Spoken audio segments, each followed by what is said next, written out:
We've used conditional statements with the built-in Boolean variables mouse pressed and key pressed, but we can also use the variables that we create ourselves. So we can use integer variables in conditional statements too. So we're going to make a new variable I. I is a variable we use, a variable name we use for anything we're counting or iterating, counting one at a time, increasing one at a time.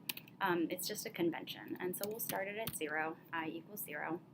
And then here in the draw we can say if I is greater than 100, and then draw something, anything really that you want.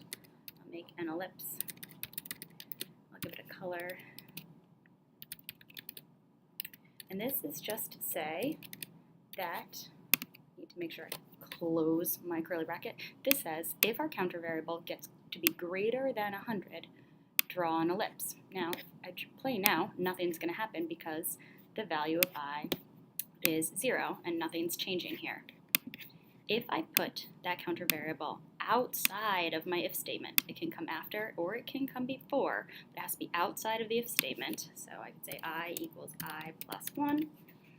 So every time draw loops through, 1 is added to I.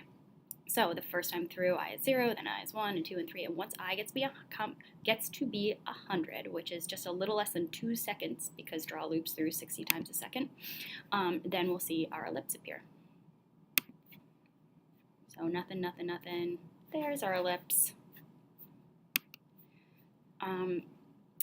So again, if you put that increase inside the if statement, you've got kind of a broken condition because you're saying if I is greater than 100, draw an ellipse, but the I is only increasing if I is greater than 100, which it can't be because it's 0 and it's only increasing inside the conditional. So don't do that. Don't. Make sure if you're using I as a counter variable, it's happening outside of the loop.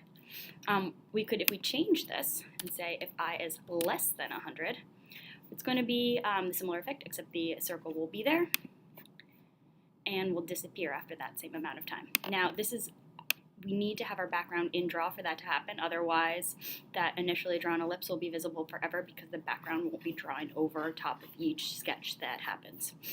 So for that to work, the background needs to be in draw. So that's just a brief introduction to using inequalities with conditional statements.